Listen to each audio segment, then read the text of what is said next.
araw na lamang po at muli na namang ipagdiriwang ng mga Katolikong deboto ang kapistahan ng Itim na Nazareno.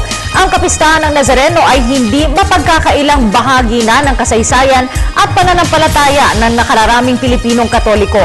Ngunit kailan at paano nga ba nagsimula ang naturang kapistahan? Alamin natin sa ulat ni Edwin Eusebio. Sa sentro ng komersyo sa lungsod Maynila, naroroon ang Quiapo na sakop na ikatlong distrito ng kapital na syudad ng Pilipinas. At kapag nababanggit ang Quiapo, walang ibang maiisip agad ang mga nakakaalam dito kundi ang simbahan. Ito ang sentro ng natatanging debosyon ng mga Katoliko Romano sa patron na kung tawagin ay Itim na Nazareno.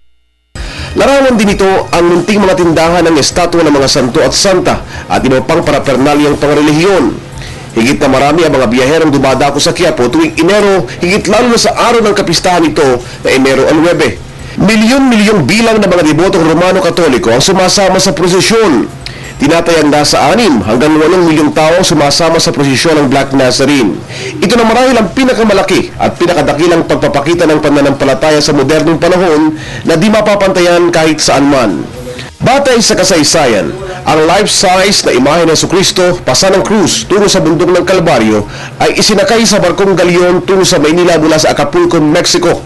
Ang matibay na estruktura ng figura ng Black Nazarene ay pinaniniwala ang dulot ng kabanalan nito at pinaniniwala ang nakagagaling. Kaya naman, ang mahawakan o madampian man lamang ng panyo at tuwali ang imahe ay tila lunas na sa dasal ng marami.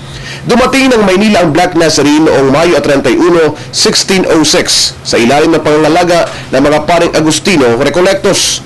Noon pa man, inakalang gawa na ito sa itim na kahoy na ng lumilok dito na isang Meksikanong eskultor. Gayunman, hindi sinadya ang pagiging itim ng estatwa ng Nazareno. Kayo manggilamang ang kulay nito noon, subalit mailigtas mo na ito sa pagkasunog ng galyong pinagsakyan dito. Bagamat nasunog, nananatiling madulas at maayos kaya't dinala ito sa lugar dalanginan sa unang Recollect Church sa Bagong Bayan na kilala ngayon bilang Luneta. Hanggang sa tuluyan na nang inilagak ito sa simbahan ng Quiapo na ilang siglo niyang naging tahanan.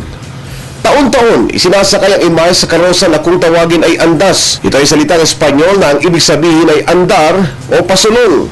Kaakibat ng karosa ang malaking lubid na pinapasa ng mga sumusunod sa prosesyon. Naniniwala mga deboto na ang kanilang pagpapakahirap sa oras ng prosesyon ay susuklian ng biyaya ng Nazareno.